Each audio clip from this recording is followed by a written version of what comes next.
You will pay this association $80,000, or we will take that cabin at auction. And frankly, Mr. Calder, I will enjoy watching it go." That was Diane Prewitt, president of the Cedar Hollow Owners Association for 9 years running, standing on my own front steps in a coral blazer and white sneakers, holding a clipboard like it was a writ from a king. The cabin she meant was the one my wife and I built with our own hands on the high side of Cedar Hollow Lake, the one I had paid off in full before Diane Prewitt ever bought into the development below it. She had decided the cabin owed her association money. She was wrong about that. And she was wrong about a good many things. But the thing she never once thought to check, the thing that would end all of this in a single quiet afternoon, was who actually held the note on the building her association met in every month. I held it. I had held it for 11 years. So let me ask you something before I tell you the rest. If a woman with a clipboard stood on the porch you built and told you that you owed her a fortune you did not owe, on land that was yours free and clear, and she had the local board and a developer husband standing behind her, what would you have done? Would you have shouted? Would you have paid just to make her go away? I didn't either. I went inside, I opened a drawer, and I started a folder. That folder is the reason I still own the cabin, and it is the reason Diane Prewitt does not own much of anything anymore. My name is Walt Calder. I am 63 years old. For 31 years, I worked as a commercial loan officer and then as a private mortgage holder, which is a fancy way of saying I lent money to people and businesses and held the paper myself when the banks would not. I learned the trade in a small bank in a small town, and I learned the one lesson that matters in it before I was 30, which is that the loan is not the handshake. The loan is the document.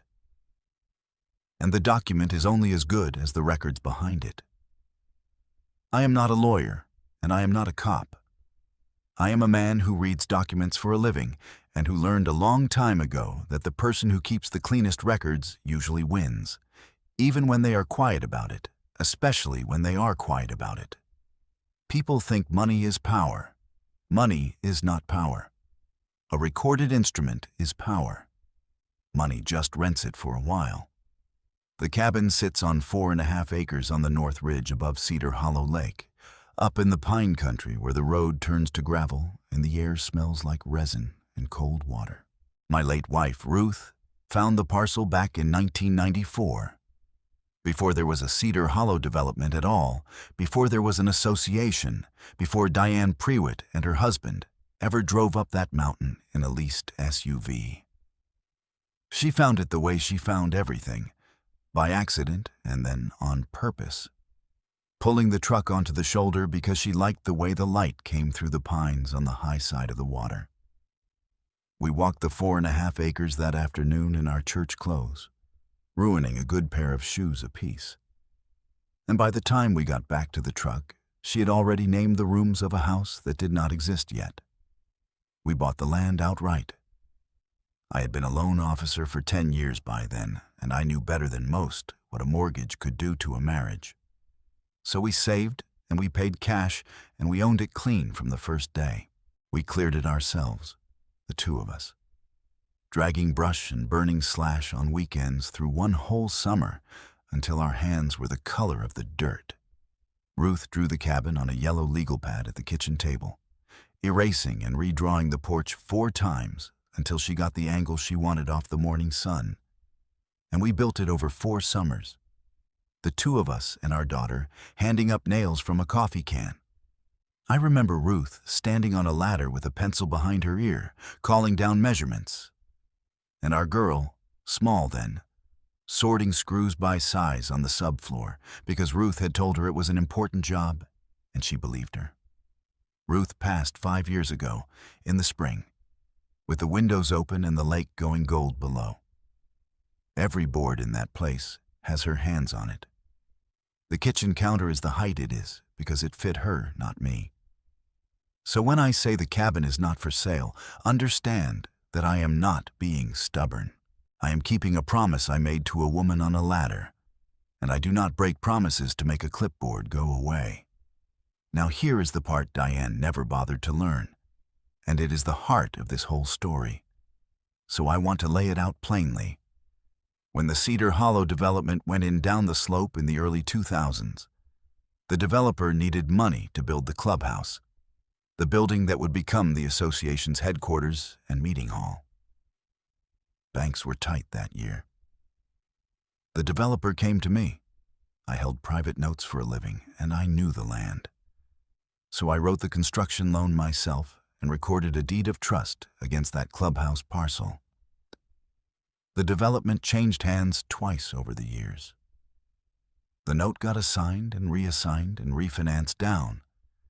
But through every one of those transfers, by the plain language of the assignment, the secured lender of record on that building stayed the same. Me, Walt Calder. The association held its potlucks and its elections and its little tribunals inside a building on which I, personally, was the recorded lien holder. They never read it. Why would they? People almost never read the paper under their own feet. I lived quietly up on the ridge with my dog, a big rust-colored ranch mutt named Biscuit, and my daughter's old room kept ready for when she visited. For years, the association left me alone. My parcel predated their plat. My access road was a recorded easement older than their covenants. I was, by every document that mattered, none of their business. Then Diane Prewitt got elected president, and her husband Greg started buying up lots on the slope below my ridge, and the quiet ended. It started, as these things do, with a letter. It came on a Tuesday in March, on association letterhead, demanding that I submit my non-conforming structure for what they called an aesthetic compliance review. My cabin, the letter said, was visible from 3 lots in the development and did not match the approved architectural palette. There was a fine attached, $200. I read it twice, mostly out of amazement, because my cabin sat outside their boundary on land that was never part of their association, and no homeowner had ever signed me into anything. I did not call them and yell. I made a copy of the letter, I wrote the date and time across the top, and I put it in a fresh manila folder. On the tab I wrote one word: Cedar. That was Incident 1. I drove down to the county recorder's office that same week and pulled my own deed, my easement, and the original plat of the development. I laid them on my kitchen table next to Ruth's old drafting lamp, and I read them the way I used to read a borrower's file, line by line. The development's plat stopped at the property line, a full 200 feet downslope of my cabin. My easement for the access road was recorded in 1994. There was no annexation, no joinder, no signature of mine on any covenant anywhere. I was right. I had always been right. Being right, though, is not the same as being protected, and I knew the difference. So I kept reading, and I kept filing. The second letter came 3 weeks later. The fine was now $500, and the language had hardened. Failure to comply may result in a lien against your property. I almost laughed at that one, because a lien requires a legal basis, and they had none. I filed it. Incident 2. Then I did something I want you to remember when I get to the lesson at the end. I sent the association one short certified letter. It said, in 2 sentences, that my parcel was not part of their association, that I owed them nothing, and that any further notices should be reviewed by their counsel first. I kept the green certified card when it came back signed. I filed that too. A reasonable person reads a letter like that and checks the records. Diane Prewitt was not a reasonable person. She was a person who had been deferred to for 9 years, and refusal landed on her like an insult. The next escalation did not come in the mail. It came up my gravel road on a Saturday morning in the form of a man in a reflective vest with a clipboard and a magnetic sign on his truck door that said, Code Compliance. He was not a county code officer. I knew that within about 10 seconds, because a real county officer carries credentials in a leather case and wears them clipped at the belt. And this man carried a business card from a private inspection firm the association had hired, the kind of card that costs $11 for 500 at a print shop. He climbed down out of his truck already talking, the way men do when they have rehearsed it. He told me he was there to inspect my septic, my setbacks, and my structural conformance. And he said the word conformance like it was a password that opened doors. I let him finish. I let him. Then I told him, politely, that he was standing on private land outside any jurisdiction he represented, and that he was welcome to leave the way he came. He puffed up a little. He said the association had authorized the inspection and that obstructing him could mean further penalties. I asked him to wait. I went inside. I came back out with my phone already recording, held low and level so he could see it, and my deed in my other hand. I did not raise my voice. I read him the parcel number off the deed, slow and clear for the recording, and I asked him to confirm it matched anything on his work order. He looked at his clipboard. He turned a page. He looked at it again. It did not match, because his work order had a development lot number on it, and my deed had a county parcel number that had existed 30 years before his lot ever did. He said he would have to check with the office. I told him that was a fine idea. He left, gravel spitting under his tires, and the dust hung in the road a long time after he was gone. I had the whole thing on video, saved to my phone that night and copied to a drive in the cabinet, with the date and the time written on the case. Incident 3.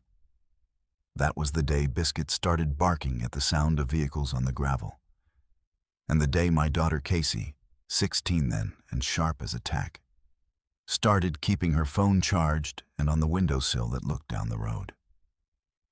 Casey lived with me full-time after Ruth passed. She had Ruth's quick eyes and Ruth's habit of catching the thing nobody else thought mattered. She was the one who said, that night at dinner over a pan of cornbread, "Dad, you should write down the exact time he showed up, not just the day, and which way the truck was pointed when he left." I asked her why the direction mattered. She said because if he came back and lied about which gate he used, I would know. She was 16. She was right. I added the time and the direction, and after that, I added times to all of them. People think documentation is about the big dramatic proof, the smoking gun, the one page that ends it. It is mostly about the boring small stuff, the times and the dates and the names, and the direction the truck was pointed, stacked up patiently until they tell a story that no one can argue with and no judge can ignore. Through the spring, the fines kept arriving, and I kept filing, and the folder marked Cedar got a rubber band around it because it would no longer close flat. By the start of summer, the association claimed I owed them $4,200 in accumulated fines and review fees. I had paid them $0. That gap, $4,200 against $0, is a number I want you to hold on to, because it is the first of the paired numbers in this story, and the second one comes much later, and it is a great deal larger. It was around then that I started to understand this was not really about the color of my cabin. I noticed it the way you notice a draft in a house, a little at a time. Greg Prewitt, Diane's husband, had been buying lots on the slope below my ridge for 2 years. He had a development company, and he had filed for a permit to put in a private water intake and a row of luxury rental cabins along the shoreline, the kind that rent by the week to people who want a lake view and a hot tub. The trouble for Greg was that the best building sites, the ones with the clean gravity-fed water access and the unobstructed view, sat directly below my ridge and depended on my access road and my easement. If he could get my parcel folded into the association or get me fined out of it, the road and the frontage opened up. My cabin was not an eyesore to them. It was a cork in the bottle of a very profitable plan. I did not know all of that at once. I learned it in pieces, from a county permit notice posted on the corkboard at the lake, from a neighbor named Sam who ran the bait shop and heard everything that floated across that water, and finally from a quiet woman named Tina who sat on the association board and did not like the way things were going. Sam was the one who first said the word resort to me. I had come in for a spool of line, and he leaned on his counter with a minnow net still in one hand, and he lowered his voice even though the shop was empty. "They are not after your paint, Walt," he said. "They are after your road. Greg's been in here twice asking about water depth at the North Shore. A man does not measure water depth for a paint dispute. He told me Greg had walked the shoreline below my ridge with a surveyor and a clipboard of his own, pointing up at my gate. I bought the line I did not need just to keep him talking. And I drove home and wrote down the date, and the word resort, and the fact that the surveyor had been pointing at my gate. In my old work, the first rule was that motive explains the file. Once I understood the motive, every letter and every fine read differently. They were not nuisance. They were a campaign with a balance sheet behind it. Tina came later, and she came carefully. The way a person comes when they are deciding whether to cross a line they cannot uncross. She caught me at the recorder's office one morning, both of us pulling records, and she stood next to me at the counter and said, almost to the documents instead of to me, that the board votes on my fines had stopped being unanimous, that she had voted no the last 3 times, and that Diane ran the meetings like the outcome was already decided before anyone sat down. She did not promise me anything that day. She just told me a meeting date and a time. And she said if I ever needed to know what was said in that room, I should ask her. I thanked her, and I wrote down her name and the date. And I did not push, because a conscience that is turning needs room to turn on its own. The escalation that summer moved off of me and onto the people I did business with. And that is when my temper got its hardest test. I did a little woodworking in a shop behind the cabin, built furniture on commission. Nothing fancy, just trestle tables and blanket chests and the occasional rocker. A way to keep my hands busy and bring in a little money since Ruth passed. The association could not find my customers, but they could spook them, and Diane found that out quickly. She started calling the people who came up my road, telling them the property was under active code dispute and that any work done there might be subject to association penalties, which was a lie dressed up in official words. 2 customers canceled orders, one of them a table I had already cut the legs for. One older couple, the Hendersons, drove up the mountain scared half to death, certain they had done something wrong by hiring a furniture maker. Mr. Henderson would not even get out of the car at first. I came out wiping sawdust off my hands, and I could see his wife in the passenger seat with a piece of paper in her lap, one of Diane's letters photocopied and mailed to them like a warning. I did not get angry at them, because they were not the ones doing the harm. I sat them down on the porch with coffee and biscuit leaning on Mr. Henderson's knee, until the man finally smiled, and I showed them the deed and the easement and the certified letter and the green card.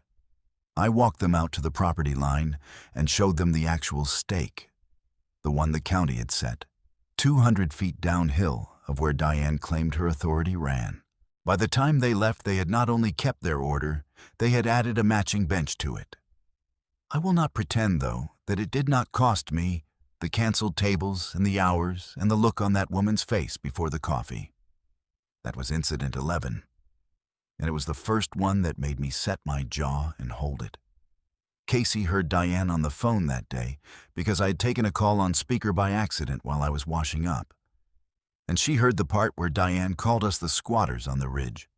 said it flat like a fact she had filed away. Casey did not cry, and she did not yell. She set down the dish she was drying, and she looked at me and said, "She really thinks she's going to win." I told her the truth. I told her that people who do not check the deed almost always think they are going to win, right up until the moment somebody reads it out loud in a room where it matters. Then I wrote down the date, and the word squatters in quotation marks, and the fact that my own daughter had heard it said, "Incident 11, with a witness."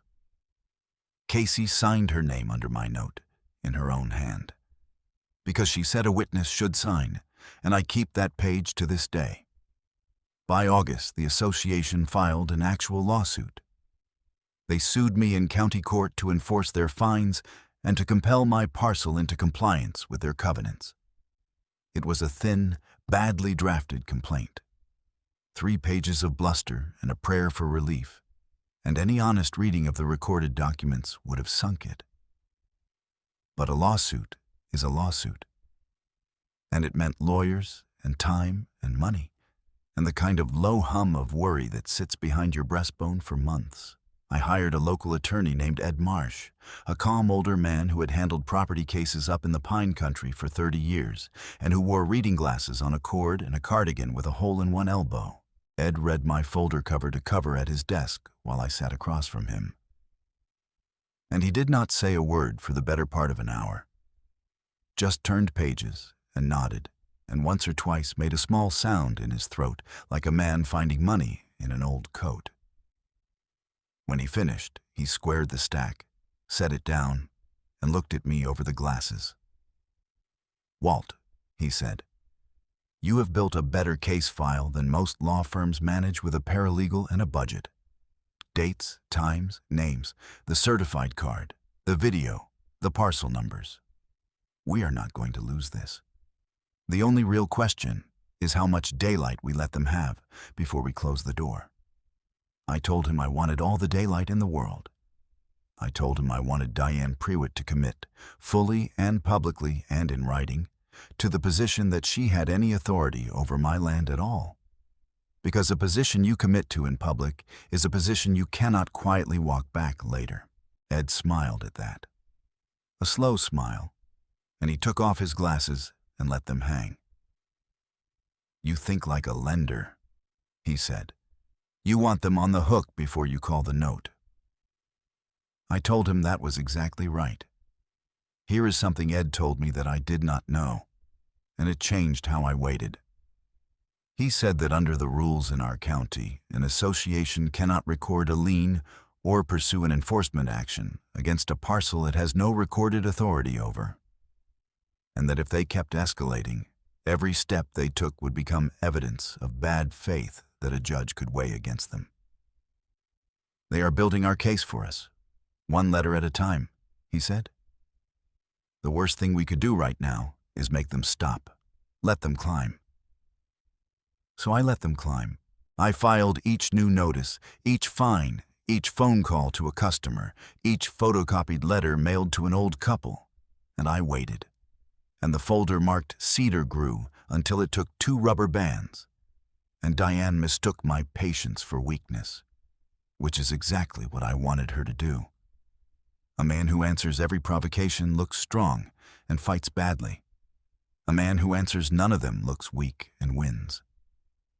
Ruth taught me that, across a kitchen table. Long before any of this. The lawsuit dragged into the fall. Diane gave an interview to the little community newsletter in which she described in print the association's campaign against non-conforming holdouts who think the rules do not apply to them. She named the ridge. She did not name me directly, but everyone knew.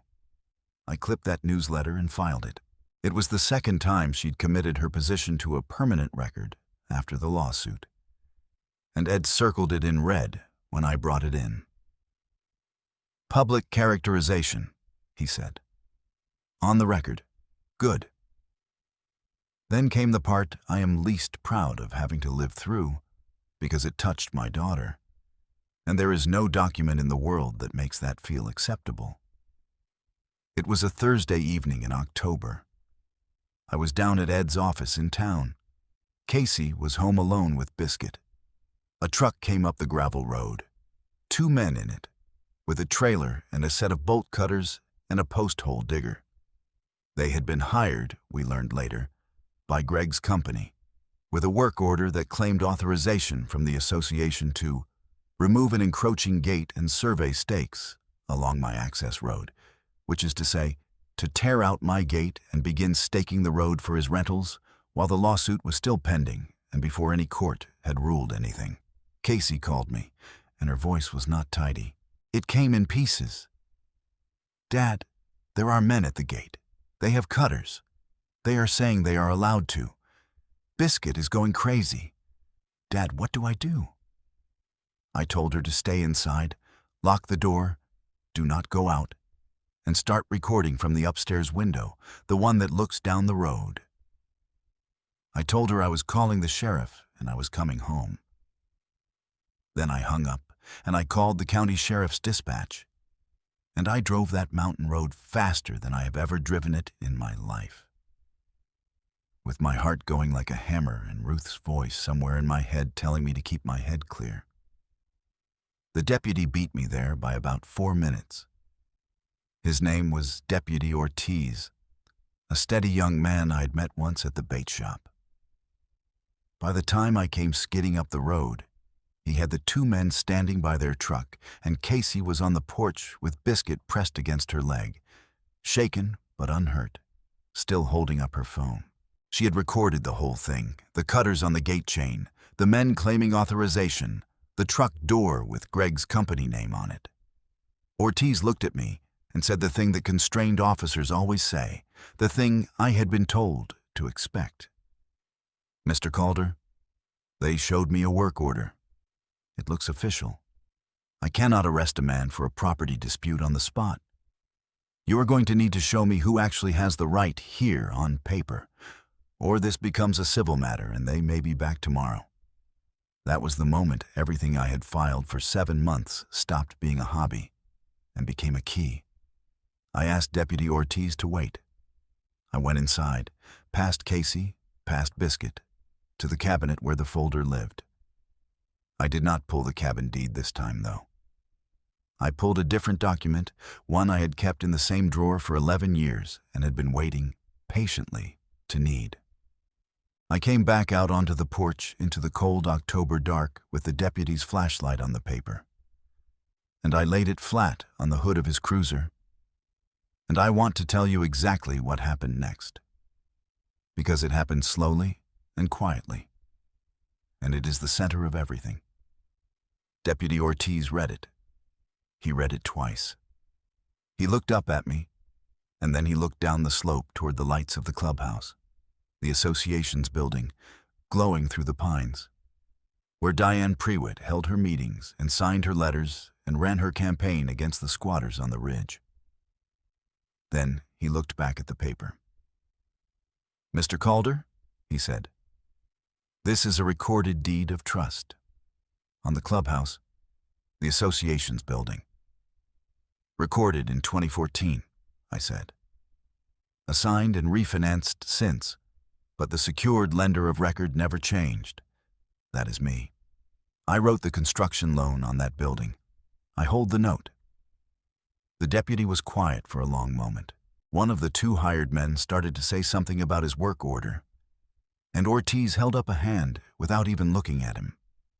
"Sir," he said to the man, "you came up a private road, on a parcel this gentleman owns free and clear, to cut a gate on the authority of an association that, it turns out, meets in a building this same gentleman holds the mortgage on. I am going to need you to put the cutters back in the truck." The men put the cutters back in the truck. Now, I did not gloat.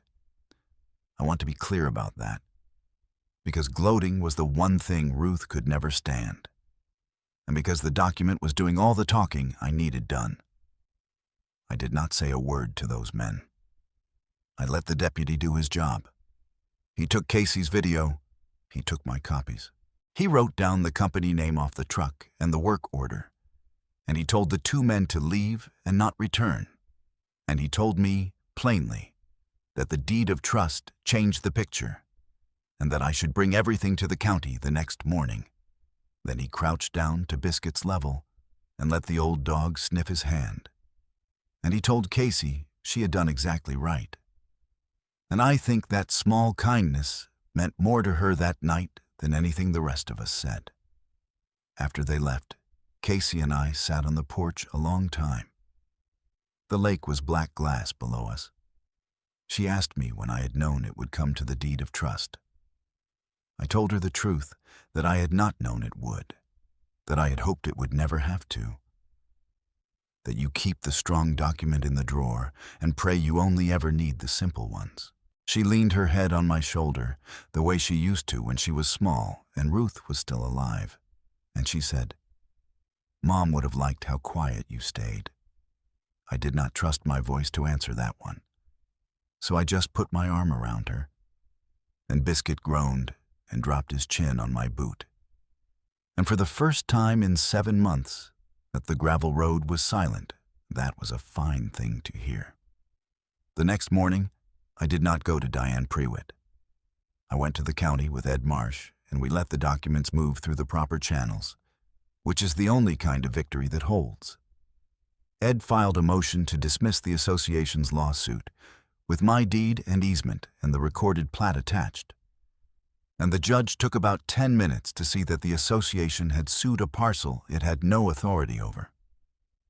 The case was dismissed with prejudice, which means they could not bring it again.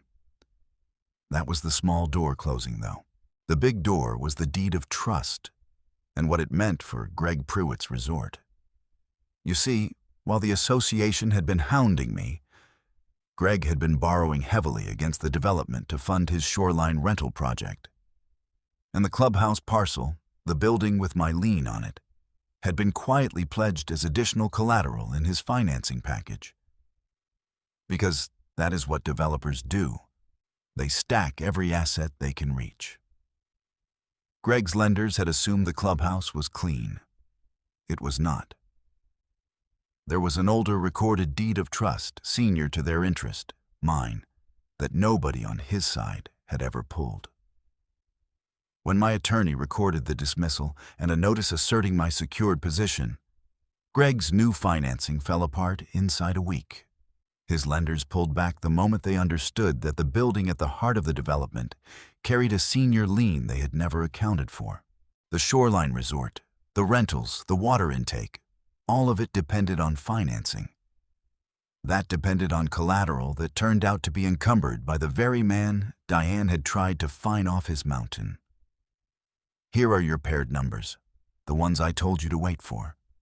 I had paid the association $0 in fines across 7 months and 11 months of escalation against the $4,200 they claimed. And not $1 of it was ever collectible, because they never had authority to charge it. That is the small pair. The large pair is this: the note I held on the clubhouse, principal and recorded interest, came to a little over $310,000 of secured position. Greg's collapsed resort financing left his development company facing more than $2 million in called loans and dead permits. Diane Prewitt had stood on my porch and demanded $80,000, or my cabin. In the end, she did not get my cabin. She did not get $1 of the $80,000. And her husband's company lost the building she held her meetings in, because when the financing failed, the lender who stood first in line to be made whole on that clubhouse was me. I did not foreclose on the clubhouse. People expect that part, and it is not what happened. I did not need to, and Ruth would not have wanted a war fought from a position of power any more than from a position of spite. I let the note sit exactly where it had always sat, secured and recorded and patient, which was enough, because a senior lien does not have to be enforced to do its work. It only has to be true. Diane Prewitt resigned the presidency that winter, not because anyone forced her out, but because an association that learns its president sued a man into exposing that her own husband had pledged their headquarters as collateral on a failed scheme. Does not keep that president very long. The members did the math themselves once Tina laid the records on the table at a meeting that, for once, Diane did not control. Tina, the quiet board member who had not liked the way things were going, was the one who told me Diane stepped down. She drove up the ridge to tell me in person on a gray afternoon, and she stood on the porch where it all started, where the coral blazer had stood, and she said she was sorry it had taken her so long to find her spine. I told her that finding it at all put her ahead of most people, and that the record she finally read aloud in that room had done more good than 9 years of quiet votes. I meant both halves of that. The 2 hired men were never charged with anything serious, because in the end, they had cut nothing and taken nothing, thanks to Casey and her phone and a steady deputy who waited for paper instead of acting on a hunch. Greg's company filed for protection from its creditors the following spring, the permits dead, the financing called. The surveyor's stakes pulled up and hauled off by the same kind of truck that had once come for my gate. The shoreline lot sold off in pieces to people who just wanted a cabin and a view, the way Ruth and I had once wanted, families with kids and canoes, and no interest at all in who matched whose architectural palette. The road to my ridge stayed mine, gated and quiet and recorded. Sam at the bait shop took to calling me the banker of Cedar Hollow, which I did not love. But I let him have his joke, because a man who warns you about your road in time has earned a joke or two at your expense. In the late spring, almost a year to the day after the first letter, Casey graduated high school. She wore Ruth's old watch on her wrist. After the ceremony, we drove back up the mountain, and she changed into work clothes, and we spent the afternoon rehanging the gate the hired men had tried to cut, the 2 of us and a bag of bolts and biscuit supervising from the shade. When we finished, she stood back and looked at it and said, "Good as new." It was not good as new. It was better, because we had hung it ourselves, the way her mother and I had built the whole place, and because nobody was ever going to cut it again. She's off at college now, studying to be a paralegal, which she says is partly my fault, and I take that as a compliment. So here is the lesson, plainly, the way I promised at the start. If you own your land, go to the county recorder and pull your own deed, your own easement, your own plat, and read them line by line until you understand exactly what you own and where your line falls on the actual ground. Keep a folder. Put the date and the time and the name on every single thing, even the small ones. Especially the small ones.